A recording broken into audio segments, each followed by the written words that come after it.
Est-ce que je crois en une vie après la mort et à la réincarnation?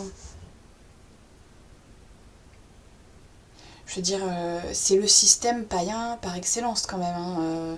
Il y en a beaucoup qui viennent au paganisme justement à cause de présence de mort, de, euh, voilà, ne serait-ce que pour citer Lana Corvus, preuve. Après, par rapport à la réincarnation, ouais, c'est globalement ce que t'enseigne le paganisme d'un peu toutes les traditions. Ouais, alors il y a la Zatrou, ou en mode ouais, le Valhalla, ça ressemble vachement à un paradis. Faut pas oublier que c'est quand même une époque relativement récente, hein. Le, à mon avis, il y avait des proto-nordiques ou autres machins qui étaient plus proches d'une réalité où ça se réincarne que en mode oui, il y a une Valkyrie qui vient te chercher, et puis après tu te bats pour toujours, machin, genre une espèce de paradis, puis genre quoi, t'as fini ton chemin. Une seule vie, c'est pas suffisant pour tout vivre. Faut être clair, tu peux pas être et un homme et une femme et un enfant et machin et tout. Non, il y a plein de configurations à tester. Donc du coup, il faut plusieurs vies, hein. C'est pour ça, c'est comme ça que ça fonctionne, c'est logique, c'est universel.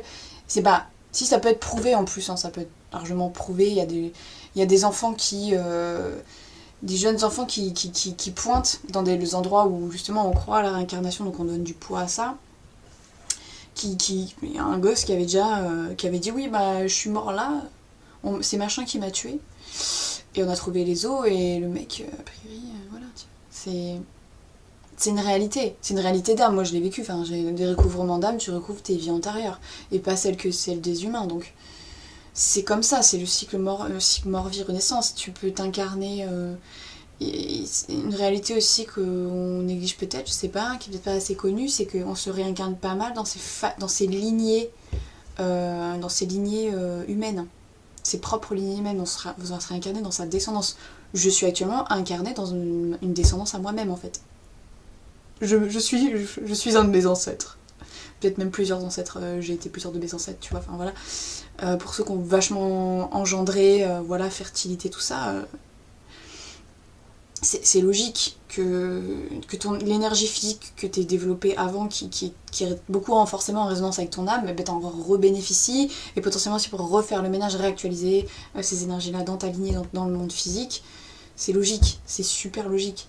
Ben, d'ailleurs, là, j'ai une amie d'enfance, sa sœur, c'est son arrière-grand-mère. Ouais. Et sa propre mère le sait. Et c'est en mode. C'est la même âme, c'est pas forcément la même personne, mais. Hashtag matriarcat, quoi. Enfin, c'est quand même assez space, hein, à ce niveau-là, mais à mon avis, ça arrive plus souvent qu'on ne le pense. Quand il y a des choses à régler, que des âmes sont très attachées à certaines autres, et qu'il y a un petit peu des boucles comme ça, notamment karmiques, qui s'installent. Voilà. Donc, à la question. Euh, an afterlife reincarnation. Alors, la vie après la mort, bon, j'en ai expliqué, le système pour les anges. Après, il y a aussi les fantômes, c'est-à-dire à qui on n'a pas coupé qui sont pas passés en fait. Parce que les passeurs sont des grosses nouilles. Il y a quand même un quinzième de la population qui sont des âmes passeurs. On se demande juste quelle glande, hein. Bon, peut-être pas, sûrement pas toutes, mais il y en a qui savent comment ça fonctionne. Les gars, tu peux. Enfin, une âme bloquée sur le plan physique qui veut pas passer parce que justement, ouais, on l'a amené à faire croire qu'il y avait rien après, donc du coup, après, ça va être le néant ou l'enfer, donc clairement, t'as pas envie d'y aller, quoi, franchement. Du coup, qui reste bloqué à ce qu'elles se connaissent, OMG, quoi. Et du coup, ça peut créer des démons, en fait, des âmes un peu à la supernaturelle, en fait. Quand tu restes, tu te pervertis parce que t'as pas à rester là, c'est pas ta place. Une âme qui reste accrochée à certaines autres âmes, à un lieu, à une non-vie, qui devient fantôme, voire un poltergeist, voire quasiment un démon, parce qu'il y en a, c'est vraiment pas. C'était des salopards de leur vivant et de leur mort, ça s'est pas rangé. Voilà quoi, ça c'est une réalité. Alors moi, c'est pas. J'en parlerai peut-être plutôt dans justement la question juste après. Est-ce que vous travaillez avec vos ancêtres et les défunts? Puisque comme c'est un cycle, les défunts deviennent les nouveau-nés. C'est d'ailleurs les représentations spirituelles, alors je vais généraliser, africaines. J'avais eu un cours d'ethnologie, où justement ils expliquaient que le système spirituel c'était beaucoup du... il y a tout un cycle en fait. Les futurs enfants sont les ancêtres et machin en fait. Bon, c'est un peu réducteur quand même, hein, parce que t'as le choix, tu peux aller sur une autre planète, machin, enfin bref, voilà. Mais bon, il y a ça. Et du coup, les défunts ne le restent pas, en fait. L'esprit d'une personne qui a vécu, elle sera toujours stockée dans les annales akashiques, il y aura toujours son esprit, sera conservé. Mais l'âme, normalement, supposément continue.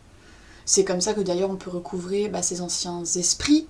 C'est pas du recouvrement d'âme, à proprement parler, c'est par ton âme que tu récupères ton ancien esprit, tes anciennes compétences, tout ce qui a été stocké dans les annales akashiques et qui était toi, qui était ton ancienne vie, tes anciennes vies, machin. Et du coup aussi, potentiellement, tu peux du coup canaliser tous ceux qui sont vécus. Voilà, les esprits sont stockés, quoi qu'il arrive. Donc, est-ce qu'on peut appeler ça des défunts? Oui, parce qu'ils sont morts. Hein. Voilà. Donc voilà pour mon rapport à l'après-vie. Ça m'intéresserait même d'ailleurs plutôt de développer, parce que l'après-vie c'est pas mal développé. Mais l'avant-vie c'est pas tellement développé en fait. Le processus d'incarnation, il y a Mallory Malmasson qui pouvait témoigner justement de ses futurs enfants, tout ça. Moi je me calerais plus sur cet axe-là de recherche de... Parce que je le vis, donc c'est super intéressant quoi. C'est même plus positif, dans le sens c'est plus vital que... Bon, t'as des énergies de vital et puis des énergies de mort. Alors les énergies de mort c'est ceux qui ont vécu avant vous, qui sont morts, bon voilà, c'est des vieilles énergies. Et puis les nouvelles c'est ceux qui s'incarnent en fait, c'est super intéressant, c'est le futur en fait. T'as un point de vue t'es orienté vers le futur. Et ça c'est cool, parce que les guidances les plus positives au final, c'est les plus novatrices en fait tout simplement, sont celles du futur, donc les futurs incarnés. L'avant-vie c'est intéressant. Voilà, donc c'était une petite ouverture. Je sais pas, n'hésitez pas à poser des questions sur moi ou mon vécu ou ce que éventuellement je pense de machin par rapport à ce sujet. Après c'est que c'est pas non plus... C'est pas un sujet où... Alors sur la réincarnation, si, je commence à toucher ma bille quand même, faut pas se leurrer. Sur les défunts, c'est pas mon domaine de compétence, moi je les vois pas, j'évite d'être en rapport avec eux justement parce que c'est des vieilles énergies. Et qu'en général, elles t'apportent quelque chose d'assez limité. Forcément quelque chose d'assez limité. Voilà, et puis c'est pas des vibrations qui me plaisent particulièrement, quoi. Je suis plus sur d'autres sphères. Voilà, donc j'espère que vous avez apprécié cette vidéo, que ça vous intéresse. Et à très bientôt pour une prochaine de YouTube Pagan Challenge.